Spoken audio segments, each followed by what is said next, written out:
በትና ማንም በማይታመንበት ቦታ ላይ ብትሆኑስ? ይህ ሰርቫይቨር ነው። እናም ይህ የሞራል ምርጫ የመጨረሻው የጦር ሜዳ ነው።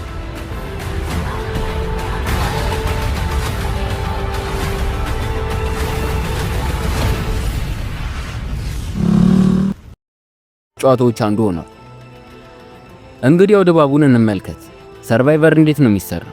አዘጋጆቹ 20 የሚሆኑ እንግዳ ሰዎችን እዚህ እንደምታዩት አይነት ደሴት ላይ ጥለዋቸዋል። ምንም ነገር አይሰጧቸውም ከጀርባቸው ካለው ልብስ ከትንሽዬ የሩዝ ቀዳጢትና ውሃ መግጃ በስተቀር። አካላዊ ተግዳሮቱ እዚህ ጋር ይጀምራል። ረሃቡ አእምሮን ይበላል። እንቅልፍ ማጣቱ ሰውነትን ያደክማል። ትኋኖች ይናደፋሉ። የማያቋርጥ ዝናብ መንፈስን ይሰብራል። ይህ አካባቢ ራሱ የመጀመሪያው ጠላት ነው። ነገር ግን ከረሃብና ከቅዝቃዜው የከፋው ነገር አብረዋችሁ ያሉት ሰዎች ናቸው። ጨዋታው የሚጀምረው እንደዚህ ነው። እንግዲህ ሰዎች በጎሳ ይከፋፈላሉ፣ አብረው ይኖራሉ፣ አብረው ይራባሉ፣ አብረው ይወዳደራሉ። በውድድሩ ሲያሸንፉ እንደዚህ አይነት የበሽታ መከላከያ ሀብል ኢሚዩኒቲ ኔክላይን ያገኛሉ። ይህ ማለት በዚያ ምሽት ከጨዋታው አይወጡም ማለት ነው። የሰርቫይቨር እውነተኛ ታሪክ የሚጀምረው ፀሐይ ስትጠልቅ ነው። ወደዚህ አስፈሪ ቦታ የጎሳ ምክር ቤት ወይም ትሪብል ካውንስል ይመጣሉ። እዚህ አንድ ሰው ከራሳቸው ጎሳ አባል በድምጽ ያስወጣሉ። ጄፍ ፕሮፕስ ችቦውን ያጠፋና ጎሳው ተናግሯል ይላል። ችቦውን ያጠፋል። በሰርቫይቨር ህግ እሳት ህይወት ነው። እሳቱ ሲጠፋ ህይወት በጨዋታው ውስጥ ያበቃል። ያመንከው ሰው ወቅቷል። ግን የጨዋታው እውነተኛ ለውጥ የመጣው በተደበቁ የመከላከያ ጣውቶች ሃይደን ኢሚዩኒቲ አይዶልስ እና ጥቅሞች ወይም አድቫንቴጆች ነው። አሁን ተጫዋቾች በጫካ ውስጥ ትንንሽ ጣውቶችን ይፈልጋሉ።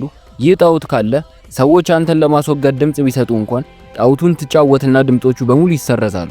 ይህ ማለት በጣም ደካማው ተጫዋች በአንድ ቅጽበት በጣም ኃይለኛ ሊሆን ይችላል።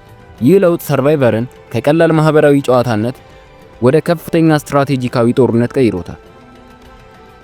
በሰርቫይቨር ውስጥ ሁሌም ሁለት አይነት ተጫዋቾች አሉ፣ ጀግናውና ስትራቴጂስቱ። ጀግናውን አማን እንበለው።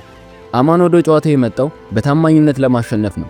በካምፕ ውስጥ ጠንክሮ ይሰራል፣ አሳ ያጠምዳል፣ ከሁሉም ጋር ይስቃል፣ እውነተኛ ጓደኝነትም ይፈጥራል። ምርጡ ሰው ያሸንፍ ብሎ ያምናል። ስትራቴጂስቱ ቤቲ እንበላት። ቤቲ የመጣችው ለማሸነፍ ነው። ጓደኝነት ለእርሷ መሳሪያ ነው። በካምፕ ውስጥ አታርፍም፣ ይልቁንም በጫካ ውስጥ የተደበቁ ጣውቶችን ትፈልጋለች። ከሁሉም ሰው ጋር ጥምረት ትፈጥራለች። ምንም እንኳን እርስ በርሳቸው የሚጋጩ ቢሆኑም አማንና ቤቲ የቅርብ ጓደኛ ማቾች ይሆናሉ። እስከ መጨረሻው አብረን እንሄዳለን ብለው ቃል ይገባባሉ። አማን በቤቲ ሙሉ በሙሉ ይታመናል። ቀኑ 27 ነው። ውህደት ወይም መርጅ ሆኗል። ሁሉም ተጫዋቾች አንድ ላይ ናቸው። አማን በውድድሩ በጣም ጠንካራ ስለሆነ ሁሉም ሰው እሱን እንደ ስጋት ያየዋል። አማን ዛሬ ማታ እሱን ለማስወጣት እቅድ እንዳለ አይጠረጥርም። ቤቲን ደህና ነን አይደል ብሎ ይጠይቃታል። ቤቲን በእርግጠኝነት እኔ ጀርባን እሸፍናለሁ ትሏለች። በዚያ ምሽት ቤቲ ወደ ሌሎች ተጫዋቾች ሄዳ አማንን አሁን ካላስወጣ ነው ሁሉንም ውድድሮች ያሸንፋል ትላቸዋለች። በጎሳው ምክር ቤት ጄፍ ድምጾቹን ያነባል። አማን አማን አማን። አማን በድንጋጤ ወደ ቤቲ ይመለከታል። ቤቲ ግን አይኗን ትነቅላለች። ጄፍ የአማንን ችቦ ያጠፋል። ጀግናው ከጨዋታው ወጥቷል ይላል። ስትራቴጂስቱ አሁን ጨዋታውን ተቆጣጥራለች። ታዲያ ለምንድን ነው ይህ ዝግጅት ከ40 ሲዝኖች በላይ ሊቀጥል የቻለው? ለምንድን ነው ዝም ብሎ ጨዋታ ያለው ነው? መልሱ በዝግጅቱ መፈክር ውስጥ ተደብቋል። አውትዋይዝ፣ አውትፕሌይ፣ አውትላስት። አውትዋይዝ በማሰብ መብለጥ፣ አውትፕሌይ በመጫወት መብለጥ፣ አውትላስት እስከ መጨረሻው መቆየት። ሶስቱንም በተናጠል እንመልከታቸው። አውትዋይዝ በማሰብ መብለጥ። ይህ የስነ ልቦና ጦርነት ነው። ሰርቫይቨር የጡንቻ ጨዋታ አይደለም፣ የአእምሮ ጨዋታ እንጂ። በጣም ጠንካራ ተጫዋች አያሸንፍም። ብዙ ጊዜ ጠንካራ ተጫዋች እንደ ስጋት ስለሚታይ በመጀመሪያዎቹ ጨዋታዎች ውስጥ ይባረራል። አሸናፊው መረጃን መቆጣጠር የሚችለው ነው። ማን ከማን ጋር እያወራ ነው? የተደበቀው ጣዖት ያለው ማጋ ነው? መቼ ነው ውሸት መናገር ያለብኝ? መቼ ነው እውነት ተናግሬ እምነት ማግኘት ያለብኝ? ይህ በሰዎች አእምሮ ውስጥ እየኖሩ ስትራቴጂ መንደፍ ነው። ሁለተኛ አውትፕሌይ በጨዋታ መብለጥ። ይህ የማህበራዊ ቁጥጥር ጥበብ ነው። አውትፕሌይ ማለት ጠላቶችን እንኳን ሳይቀር አንተን ማስወጣት ለጥቅማቸው እንዳልሆነ ማሳመን መቻል ነው። ይህ ከፍተኛ የማህበራዊ ምህንድስና ሶሻል ኢንጂነሪንግ ደረጃ ነው። በመጨረሻም አውትላስት እስከ መጨረሻው መቆየት። ዘ ፋይናል ፓራዶክስ። ይህ ነው ሰርቫይቨርን ድንቅ የሚያደርገው። ምክንያቱም እነዚህ ሰዎች ናቸው የዳኞች ቡድን ተብለው ይጠራሉ። አማን ወደ ቤቱ አልሄደም። ይልቁንም ከሌሎች የተከዱ ተጫዋቾች ጋር እዚህ ይቀመጣል።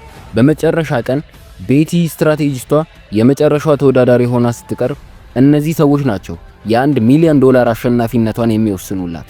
አሁን ቤቲ ትልቁ ፈተና ገጥሞታል። የከዳቻቸው ሰዎች፣ ያታለለቻቸው ሰዎች እባካችሁ ድምጽ ስጡኝ ብላ መለመን አለባት። ይህ ነው የሰርቫይቨር ትልቁ ጥያቄ። ዳኞቹ ለማን ነው ድምጽ መስጠት ያለባቸው? ለጀግናው እንደ አማን ላሉት ታማኝ ለነበሩት ግን ላላሸነፉት፣ ወይስ ለስትራቴጂስቷ እንደ ቤቲ ላለች የዋሸች የከዳች ግን ጨዋታውን እንደ ቼዝ ተጫውታ የበላይ ለሆነ? ሰርቫይቨርን የምንመለከተው አካላዊ ውድድር ለማየት አይደለም። የምንመለከተው ይህንን የሞራል ፍርድ ለማየት ነው። የምንመለከተው ጨዋታውን በማክበርና ሰውን በማክበር መካከል ያለውን ልዩነት ለመረዳት። ሰርቫይቨር የህብረተሰባችንን ምሳሌ ያሳየናል። ስልጣን ሲኖር ምን እናደርጋለን? ጫና ውስጥ ስንሆን እውነተኛ ማንነታችን ይወጣል። ጓደኝነት ከገንዘብ ይበልጣል። ይህ ዝግጅት ከውድድር በላይ የሰውን ልጅ ስነ ልቦናዊ ጥናትና ረሃብ፣ ድካምና ፓራኖያ ወይም ደግሞ የመጠራጠር ስሜት ሲያጋጥመን እውነተኛው ማንነትህ ማን ነው? ጀግና ነህ ወይስ ክፉ አድራጊ? ወይስ በመካከል ያለኸው ዝም ብለህ ለመተረፍ የምትሞክር?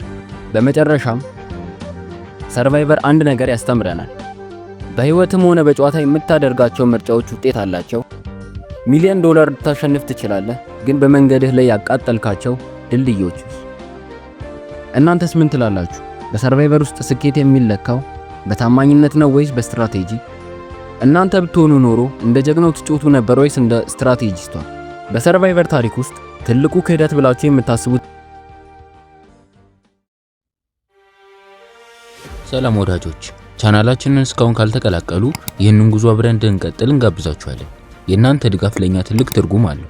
አንድ ሰብስክራይበር ለኛ የምታሳዩትን ማበረታታት ያሳያል። አሁን ሰዓቱ ነው። አዲስና አዝናኝ ቪዲዮዎች እንዳያመልጡ የሰብስክራይብ በተኑን ይጫኑ። የደውል ምልክቷን ማብራት አይርሱ። የቤተሰባችን አካል ይሁኑ።